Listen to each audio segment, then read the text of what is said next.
Hey everyone, welcome back to another episode of the Weekly Walk. I'm your host Joshua Ingram, and it is Sunday, September 27th, year of our Lord 2020. Alright, so in this episode here, I'm just gonna, I got three topics that I want to talk about. Well, maybe four, I guess if you count. I'm just coming back from a mini vacation. I went out to the woods for a few days.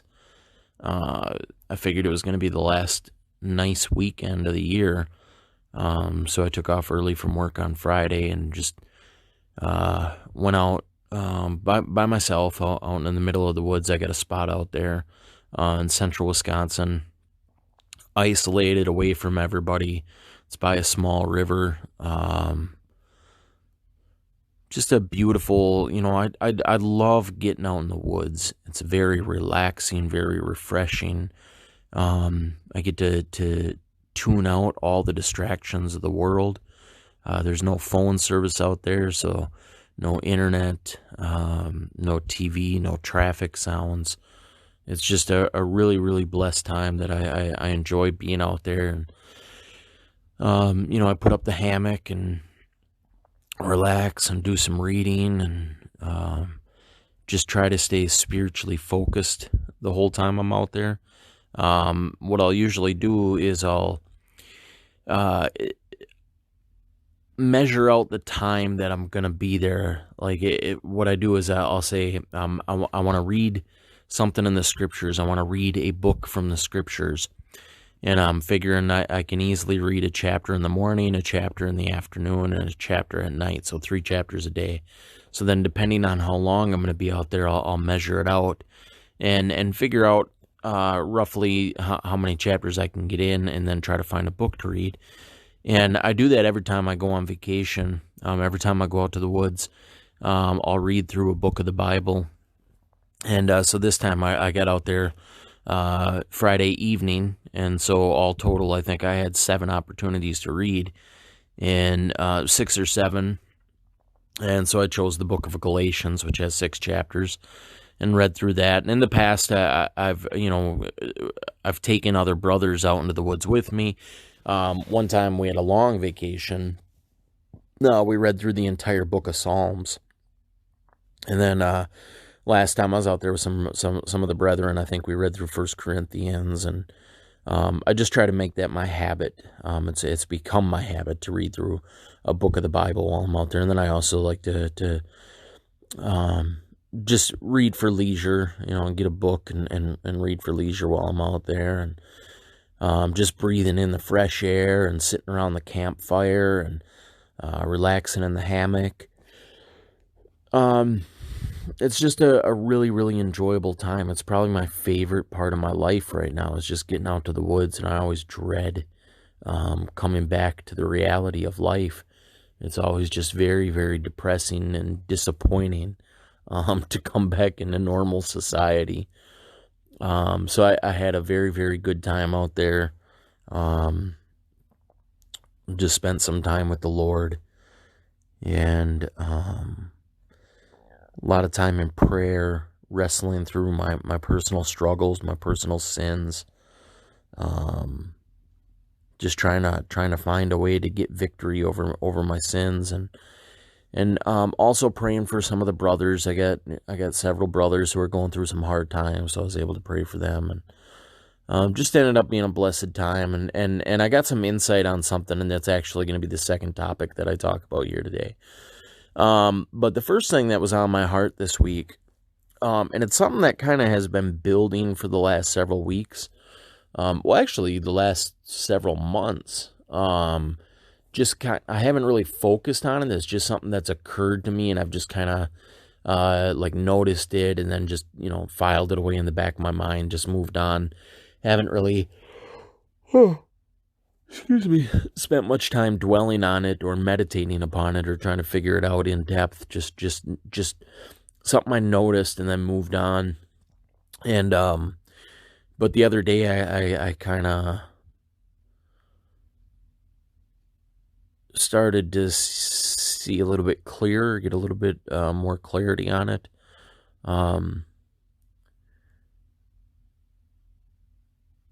Well, so there's no vagueness here, just to clear up and make this as clear as possible about what I'm talking about is my entire life I've grown up an entertainment junkie, raised by the TV, addicted to entertainment, just a shocking amount of entertainment. Like, my friends are amazed at the amount of pop culture knowledge that I have, like just in movies and television. I just grew up with it. I feel like I've watched every single good movie there is, and I've watched all the good TV shows, and been a sports fanatic. I was really, really big into WWE wrestling, the fake wrestling. Just, I loved all things entertainment, and like to the point where like before I got saved, I would say that it was my character. It was who I was.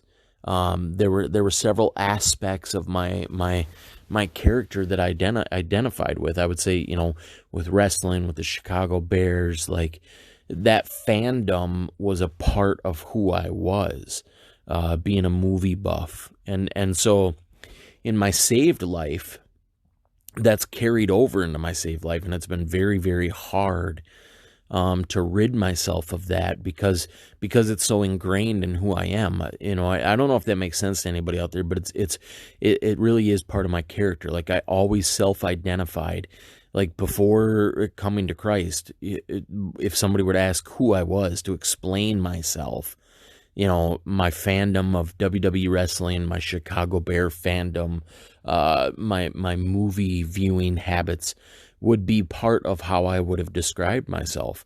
My musical interests, those would have been the characteristics that I identified with. And so having that ingrained in my character, part of my identity, it's been very hard to put those things to death.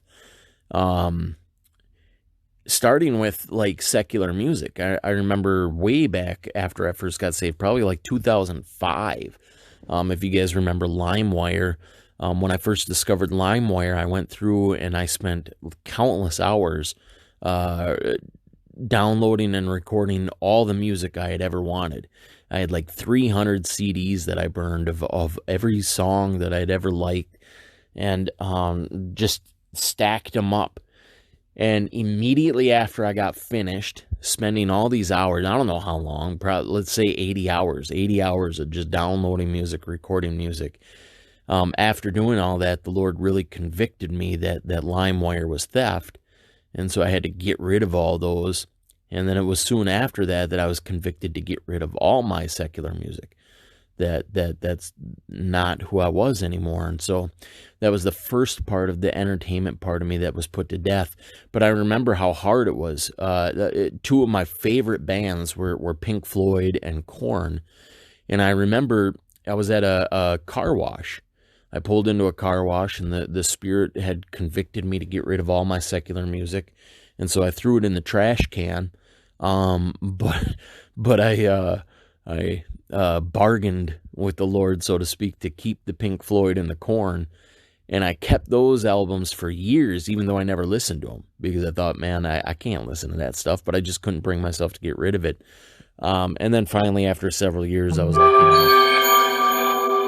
why am I holding on to this stuff? I'm not ever going to listen to it. It's no longer who I am, so I got rid of it. But so that was the first part of the entertainment aspect of my character that I got rid of.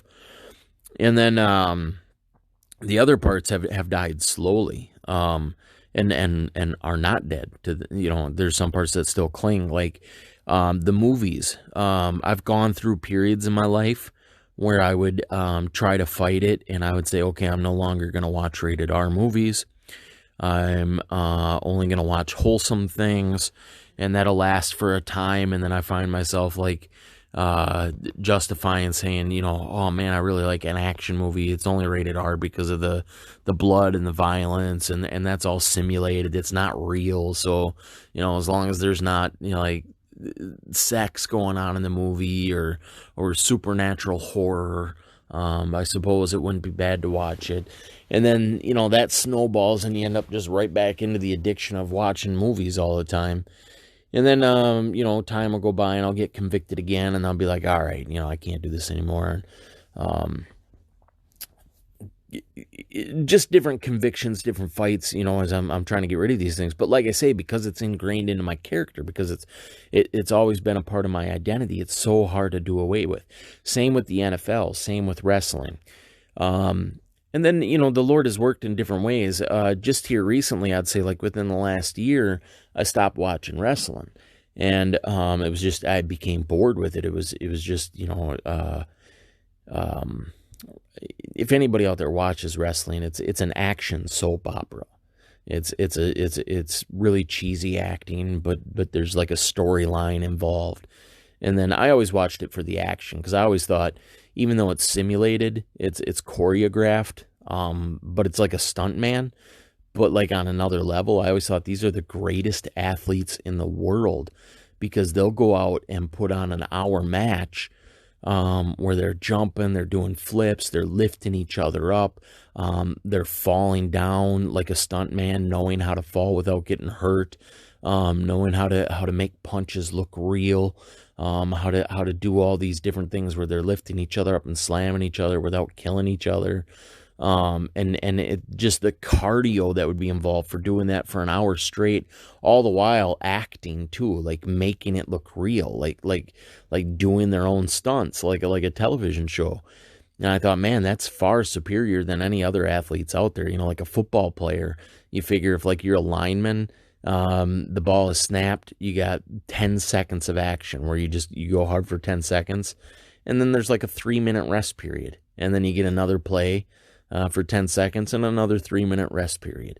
And then after, 4 to 7 of those, you get 20 minutes on the bench to rest.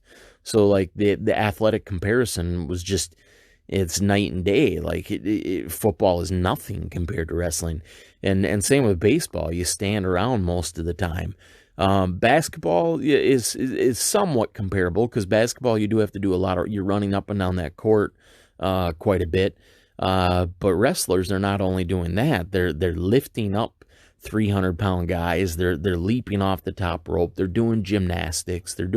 So I was just always really super, super impressed with the athletic ability of wrestling. And then I got drawn into the stories and whatnot. But I really forgot where I was going with that. But so from a young age, I was just in love with the sport. Like as a kid, I wanted to be a wrestler when I grew up. That was what I wanted to do. So that was so ingrained in me. I thought, man, I'll never, ever, ever stop watching wrestling. And then just here recently, within the last year, like I say, the desire for it has faded. It's just, it was no longer entertaining. It was no longer enjoyable. And so I was able to give that up. And then soon after that, sports, with the current political stuff going on in society, I was really disappointed to see the way sports took it, with the supporting, Marxist communist organizations and disrespecting the flag. And I'm by no means a patriot, but I do love freedom. I love the freedoms that our Constitution give to us. And so just the un-American attitudes of these organizations, and then supporting racist movements like Black Lives Matter that are just anti-white and are communist in themselves. And so I was really, really disappointed with the political movements, with the political attitude that these organizations were taking. And so with that said, when the football season was about to start here this year, I decided, you know what, I'm done with it. I'm not going to support, if they're going to take that kind of position, if they're going to stand in opposition to me and my beliefs, then I'm not going to give them my money. I'm not going to give them my time. I'm not going to support them anymore. And So I suppose that's the Lord working in a mysterious way there through the political movements to get that out of my life, because football would dominate a lot of my life as well. I'd watch every game on the weekends and on Thursdays. Every game I'd watch. It doesn't matter if it was my team or not. I would watch all the games every Sunday at noon, at 3, at 7. I was watching football. 3 games on Sundays. I'd watch Monday night football. I'd watch Thursday night football. I'd watch all the playoff games. It would just dominate my time. I'd sit and think about football and predict win-loss records and just. I never got into the fantasy football, thank God, because I thought, man, that's the amount of football I consume already consumes so much time. If I do the fantasy football, man, that's just exhausting. Like, who has time for all that? So now that's out of my life, and it was strange. I was so addicted to football. I can't even begin to explain to you like what it was like that first Sunday not turning on football. It was crazy. I didn't realize how addicted I was. Like, it was an actual addiction, a physical addiction. It was so hard to not turn on football. I'd Google the scores, and then I'm like, what am I doing? Like this, I'm just tempting myself here. I'm taking a stand. Granted, not for pious reasons, not for religious reasons, but for political reasons. So my motive was kind of tainted there. But the outcome is good, because, like I say, so much time was wasted with football, with wrestling, and I'm still struggling with it. I still, look up things on the internet, even though I'm not watching the shows. I'm still wasting time looking up things, following the stats, or following the reviews of like wrestling and whatnot. So it's still being put to death in me. With all that said, movies is the predominant one. Like, because I find myself when I'm done with work, when I'm sitting at home, I don't have anything to do. I don't have any obligations to meet. I don't have any errands to run or household chores to get done. I'm caught up with everything, and so you're sitting there with all this idle time, and it's like, what do I do? And for me, it's like, well, turn on the TV. My TV is always on. Just whenever I'm bored, it's like, all right, let's watch something on TV. And it consumes so much time. And when I think about trying to get rid of it, I get kind of depressed and overwhelmed, because it's like, well, what am I going to do with all my free time then? Like, I can't just sit and stare at a wall. I can't just, as much as I try to pray, I don't have it in me to spend 4 hours a day in prayer, even though I probably, we probably should be like that, but I don't, and I can't read for more than 20 pages before my mind starts wandering. So reading books for 4 hours a day, that ain't gonna work. And it's like, well, what do I do with all this time? And so I always just come back to movies. And like I say, I've always been wrestling with this, because I realize how much time it consumes. And I realize there's not much beneficial in television, even though to the spiritual, all things are spiritual. Like, the Lord will minister while you're watching things. Like you're picking up spiritual lessons. You're guarding your heart. There are spiritual things going on while I'm watching, but it's just not what a person should be doing, but because it's so much ingrained in who I am, and because I don't know what to do with myself if I'm not watching television, I don't know how to spend my time. It's just always dominated my life. And so that leads me to with all that as a background, that leads me to what I wanted to get at in the first place, is that here recently, I'd say within the last few weeks or so, or within the last couple months maybe, I realized that when I turn on the television, I'll spend 20 minutes flipping through the channels trying to find something to watch, and there's just nothing appealing. I got rid of Netflix a while back because of their pedophilia. They got that new pedophile show, and just the disgusting. And if you notice, like all the movies that are coming out on Netflix are just really dark. It's just not good, and so I got rid of that a long time ago. I didn't want to support that anymore. And but I use Amazon Prime shipping, so I have the Amazon Prime, and then of course I have Roku, so there's free channels on there. And so I find that I spend so much time flipping through trying to find something, and nothing is appealing. Everything has lost its appeal. And so like even the action movies that I would have previously been drawn to, I find them just dry and like boring and unappealing. And so as that's happened over the last, at first it was just kind of like, oh, maybe, I've just seen everything. There's nothing worth watching. And then I realized, man, this happens every time I turn on the TV. There's nothing on it that seems worthwhile. And I thought, man, maybe this is the Lord's work in my heart. Maybe the Lord has, because this is the way the Lord has worked with me previously on different sins. Like for instance, when I first got saved, I was a drug user. Marijuana was my God before I got saved. I loved marijuana. I loved getting high. And so after I got saved, I would still get high, but the Spirit would just minister me and say, you can't do this anymore. You can't walk in both worlds. You can't be a man of God and a man of the world. And I would struggle with it because I would tell the Lord, I can't stop. I didn't use the word addicted because I never thought it was an addiction, but maybe that's what addiction is. I was just in love with it, and I would tell the Lord, I can't quit. I don't know how, I can't give this up, Lord. You have to take it from me. That was my prayer. And I remember one day I just woke up and the Lord had taken the desire from my heart. The desire to get high was just no longer there. I didn't want it anymore. And I knew from that moment on that I had victory. I knew that the Lord had given me victory over this, that it wasn't something I wanted to do anymore, that it was just gone. It was out of my heart. And so that's how the Lord has worked with me previously. And so I get kind of excited thinking about this idea that maybe he's doing that with movies, because movies are the same thing. It's the same thing with the wrestling, same thing with the football. These were ingrained in me, part of me. Lord, I love these things. Even if not necessarily love, but Lord, they're who I am. They're ingrained in my DNA, so to speak. They're part of my character.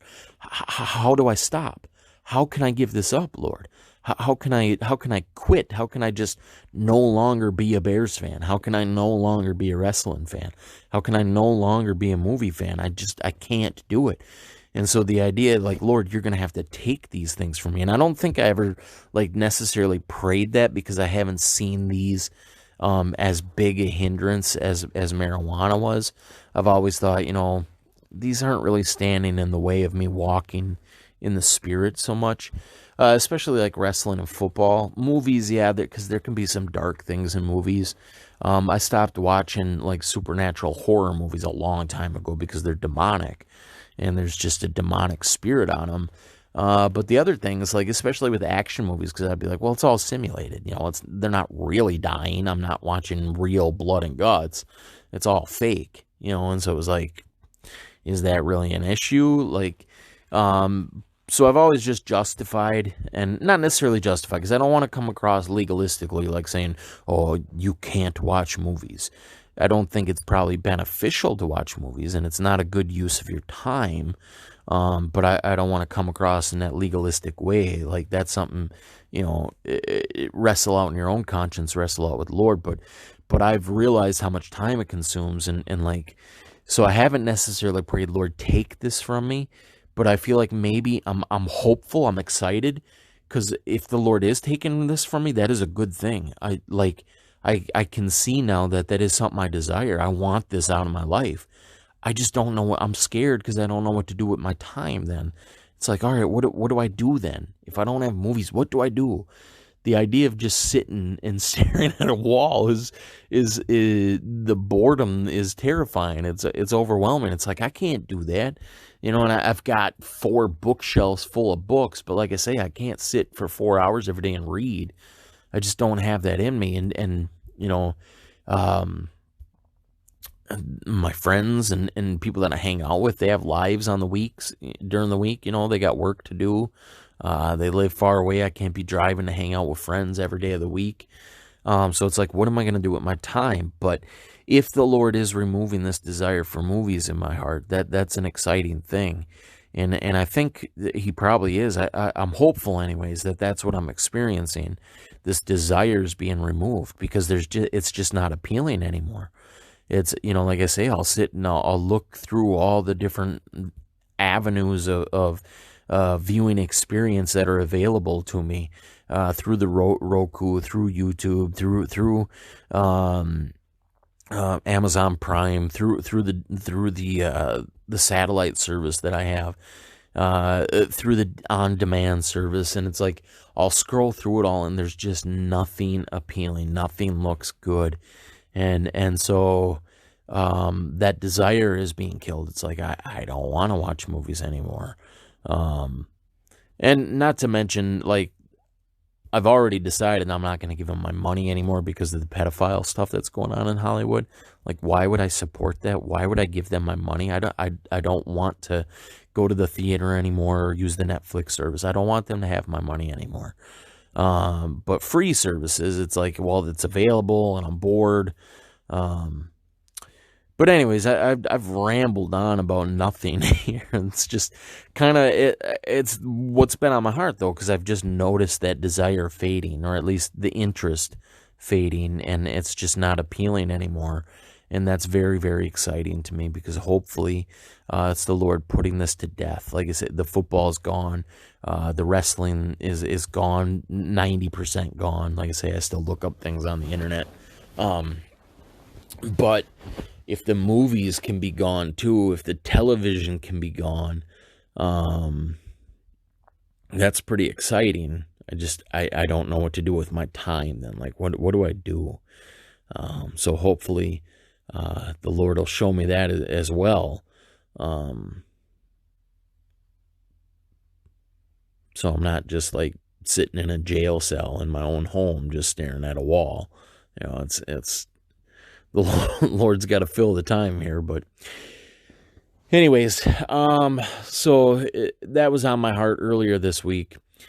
And then the second thing I want to talk about, and this, I guess this kind of ties in with the first thing.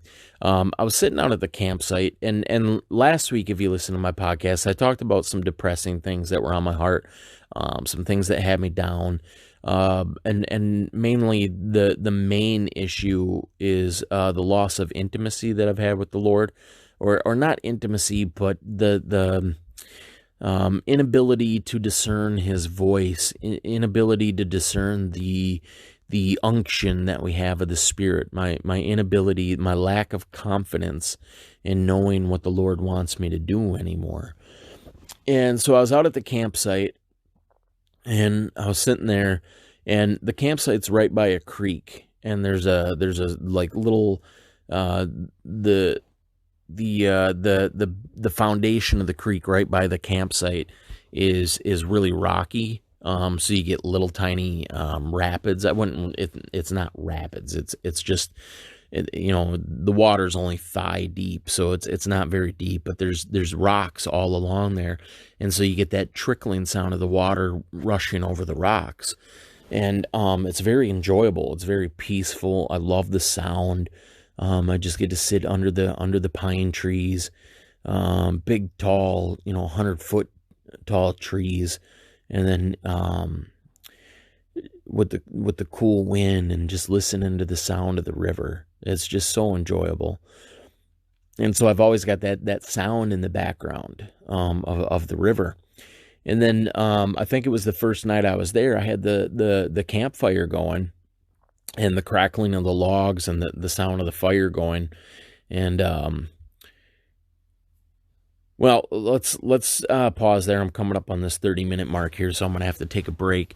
I'll pick up that thought when we come back. Hi, welcome back to the Weekly Walk. I'm your host, Joshua Ingram, and I was just talking about the sounds of the campground. and how I had the campfire going there, and the crackling of the wood, and it was I must have had like some wet logs, so they get that really loud crackling and popping and whatnot. But anyways, it was a loud fire, and so as that noise was going, I was like, man, I can't hear the river. And so then I found myself really trying to focus in the dark, just trying to focus on the sound of the river, to hear the river um, through the sound of the wind, through the sound of the fire. And the Spirit prompted me and reminded me, like, that's like trying to hear the voice of the Lord with all sorts of worldly distractions. So if the river in this analogy is the voice of the Lord, when it's quiet, when it's peaceful, when it's calm, he's easy to hear. But when you start adding the distractions of the world, which in my case would be like the television or the phone or whatever the case may be, these distractions drowned out the sound of the Lord. And so I started thinking, maybe that's part of my problem. Maybe it's not necessarily a discernment issue. Maybe my heart has been captured by the things of the world. And I'm ministering to myself right now as I'm speaking, because I didn't really think this out fully while I was at the campsite. I just kind of got a glimpse of the idea, and then I thought, well, yeah, that's true, and then I just kind of moved on.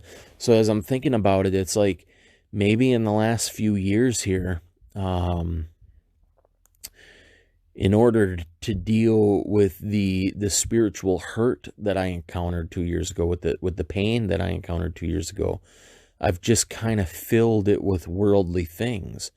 I kind of re-immersed myself in entertainment, and because of that, those voices, so to speak, the voices of the world, are drowning out the voices of the Lord. And because you think about like that verse that says, "Be still and know that I am God."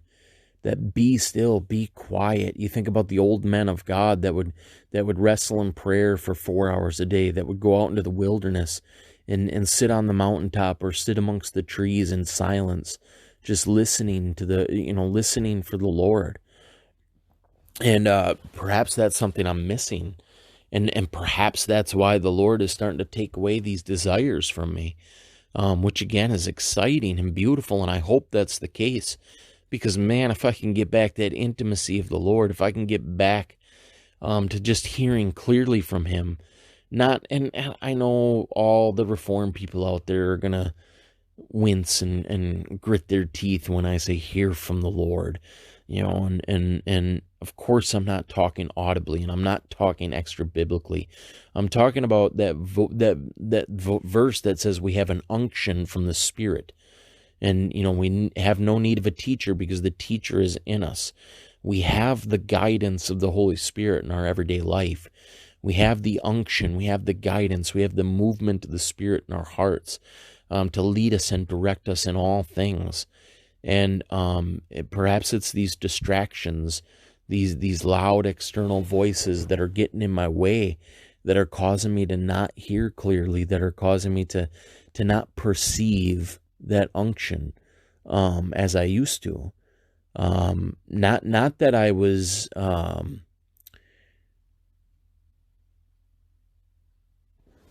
watching and listening to entertainment any less back then, but perhaps now it has more of a hold on my heart, just because of the pain that I went through, and how I've been trying to find a substitute comfort. Like I say, I'm exploring this as I'm speaking. I'm wrestling this out in my heart, seeing if these things are true, trying to figure this out as I'm talking, and it's resonating as truth. So if you feel led to pray for me, pray that the Lord would continue to silence these other voices, so to speak, that I would put away all these other distractions and these other comforts, these other things that I've been looking to to provide a salve to my spiritual wound. I've sought comfort from worldly things now, instead of going to Him. I guess because I lost confidence in Him.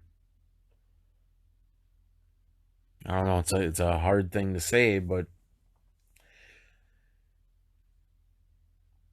so I don't know. It's kind of renewing a zeal in me to want to turn the TV off, to set the phone down, to just be still and listen for the Lord, listen to the guidance, to the unction, to the prompting of the Spirit, to get that intimacy back. So I really, really hope that's the direction the Lord has taken me in. And that's probably why I like the woods so much, because that is a time where I can get rid of everything else and just sit and be refreshed, to just relax and rest. I was thinking that this weekend too. Like, it'd be much easier if I had the opportunity to get outdoors, but it's like, I live in the cities. It's like, where am I going to go? I get done with work. Plus, it's about to be winter time in Minnesota, so I can't really. But the outdoors is really preferable to sitting in these four walls, in silence. If I could be out in the woods, there's just something about that. So pray that the Lord would provide opportunities for that as well. That somehow, some way, I could get isolated each day if need be, and just rest without the distractions of the world. Just to sit, and I suppose I don't have to be outside to do it. I just need to set aside that fear of boredom. The idea of just being so bored and not having anything to do, that's fearful. So anyways, I'm rambling on again. I'm going to jump in my third point here. And my third point is something unique, something I haven't done here before on this podcast. I want to do a book review. Kind of, sort of. A loose book review. Because I just finished a book that was just amazing. Definitely probably in my top 5 books of all time. And by an author, excuse me, that I've enjoyed previously. I haven't read any of his books, but I've read articles. I've heard sermons. Actually bought his study Bible. So I've really, really enjoyed this man, and it's Dr. Henry Morris, a creation scientist who has passed away, but was prominent, 30, 40 years ago. And I read his book. It's a book that had been on my heart for a long time. I'd heard about this book, I don't know, 10, 15 years ago, and just never got around to purchasing it, never got around to reading it. But I finally did, and it's The Long War Against God. Excuse me. And I've been reading it over the last several weeks here, and I just finished it while I was out in the woods. And man, it is such a beautiful, enjoyable, refreshing, genius book. It's so well written, so thoroughly researched. I can't imagine the effort and the time that went into it. I'm so thankful for Henry Morris, who, by the way, if you go on my YouTube channel, King Ram 417, K, my middle initial, Ingram, my last name, 417. I've got a sermon on there by him. I probably have a couple by him, but I have one on the Trinity. I think it's called The Bible and Science, or Science and the Bible, where he describes the Trinity in the most beautiful, amazing, awe-inspiring way that I've ever heard. It was just like, when I heard that sermon, I was just like, wow, man. And it's based on that verse that says the heavens declare the glory, or no, the verse that says the invisible things are known. Oh, what is that? How does that verse go? Um, the invisible things are clearly seen and known. Um, oh, it's a terrible paraphrase. I'm sure you know the verse I'm referencing to, but in that verse, it even states that basically the heavens declare the invisible God, even his Godhead, it says. And Godhead is a word that we use to refer to the Trinity. And so he goes on to show how nature proves the Trinity, how the Godhead, the Trinity, is revealed in nature. Nature itself is a Trinity. It's a tri-universe. It's space, time, and matter. And all three are eternal, or not eternal, but all three are intertwined and inseparable, but yet distinct. You can't have space without time and matter. You can't have time without space and matter, and vice versa. And then within each of those, it's a trinity. Space is length, breadth, width. The three dimensions. Time is past, present, future. Matter is solid, gas, liquid. So you have a trinity of trinities. The Godhead is seen in nature, and so just an awesome sermon. And I don't even know if that was the main crux of the sermon, because it was called the Science in the Bible, or the Bible and Science, one of the two. I can't remember, but he mentions the Trinity in there, and I just was like, wow, man, that's probably the best explanation I've ever heard, and it was just really, really good. But anyways. The book, he goes on to show how the long war against God, how evolution has been the foundation of the war against God from the beginning. And he starts by showing how it underlies the political movements of the world, Marxism, the false left-right paradigm, communism, socialism. The underlying principle of all those things is evolution. And then he goes on to show how the underlying root of all false religions is evolution, whether they're atheistic or pantheistic or polytheistic. Whatever the case, they spring out of an evolutionary background. And he shows how you can trace, like we credit Darwin with the theory of evolution, but prior to Darwin, there was Charles Lyell, and prior to Lyell, there was,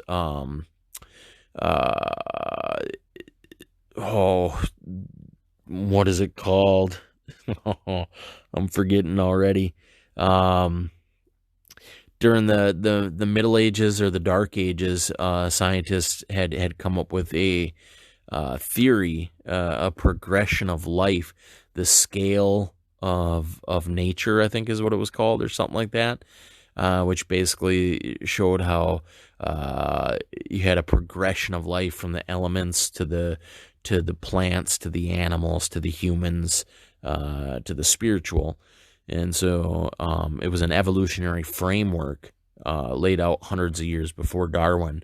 And then prior to that, you had the Greco-Roman philosophies, Gnosticism during the time of Christ, which was evolutionary based, and prior to that, you had Socrates, Plato, and Aristotle philosophies, which were based in evolution, and then he traces it back to like 600 BC with the Grecian philosophers Thales and Pythagoras and Democritus, I think is the guy's name. And so it's just awesome how he's laying, and it's so thoroughly researched, and many quotations, many footnotes, just a very, very scholarly work, but easily readable. Like, not done in an intellectual way, but done in an easy to be entreated, teachable way. Like, you can read it and pick it up, you can grasp it. It's great. And so then he goes on to show how, like, during the time of Thales with his evolutionary mythology, Like you also had Confucius and Buddha and the Hinduistic religions all starting, all also based in this evolutionary idea. And then, so he ultimately traces everything back to Nimrod and Babel, the Tower of Babel. And then further back, even before that, to Satan himself. And so this evolutionary idea has been the foundation of Satanism, the foundation of the world system, as far back as the garden. And then he introduces this cool idea of like, because one thing I've always thought about is, why did Satan rebel against God? Like, he knows he can't win. Like, it's insane to rebel against God. Why would you rebel against God? How can, and like, why did he crucify Christ? Like, did he not know what he was doing, that he's defeating himself? Like, and you would think, like, all the times that he's tested and tried all of God's people, and every time it ends up working out for the betterment of the people, you would think, like, he would be like, why am I going to, why continue to do this? Why does he continually rebel? And so you have this mystery of iniquity. And so we don't know. We don't know what caused Satan to rebel, what caused him to have that pride in himself, to fall from heaven. And Dr. Henry Morris presents a pretty interesting theory, and he really emphasizes that it is a theory. We can't prove this scripturally. It's not dogmatic. It's just his theory. And as I thought about it, it makes so much sense that I'm going to adopt it as my theory as well, because it was just like, wow, that really makes sense. I'm going to go with this until a better theory presents itself. But what he says is, based on a psalm, we can infer that the angels were created, like right after the first day. So I think the first day the Lord created night and day, or light and dark. He separated the light from the dark. And then there's a psalm that talks about how the angels rejoiced when the foundations of the earth were laid. I think it was like Psalm 104 or something like that.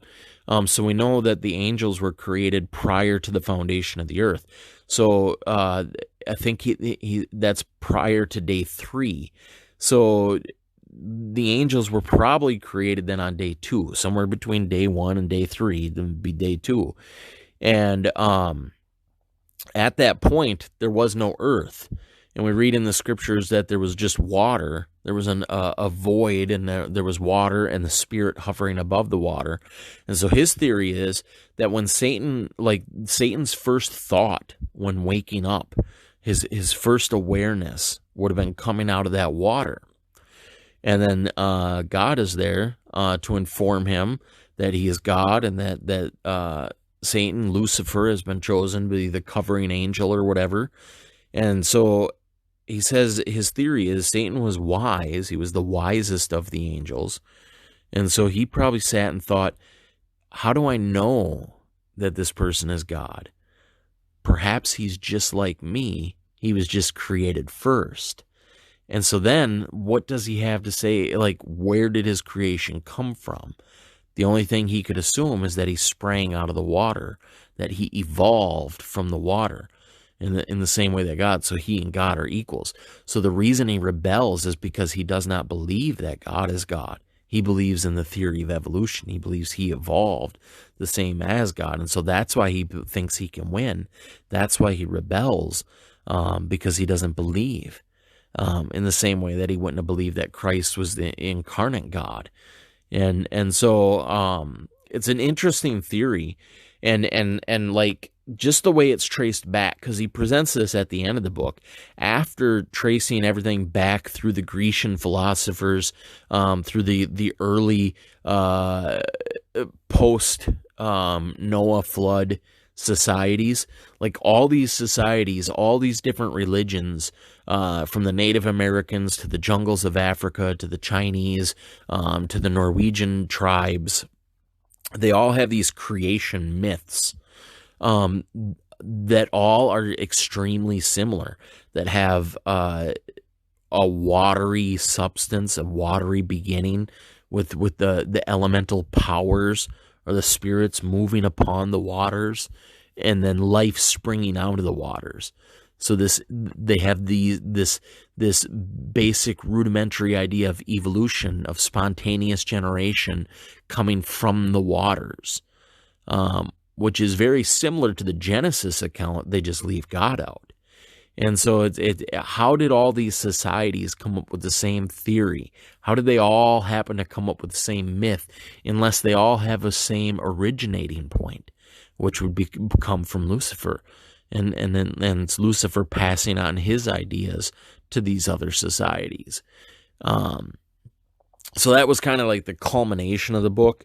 But just how he does such a masterful job of showing how this theory of evolution is really the foundation of the entire evil world system. It's the foundation of the devil's system. And it's just a really, really good book. I cannot more highly recommend this book. I've talked about it so much lately. If you watch my YouTube videos, you've heard me mention it several times. But I love this book. Please get your hands on a copy of The Long War Against God, and you will not be disappointed, especially if you have any interest in like geopolitical movements, New World Order, or if you enjoy the creation evolution debate, that aspect, that part really thrills me. So this book was just so good, such a good book. I recommend it to everybody. But with that, I'm gonna wrap up here. We'll call it a night, call it a week, and Lord willing, I will talk to you guys next week. I love you. Thank you for listening, and stay classy, San Diego.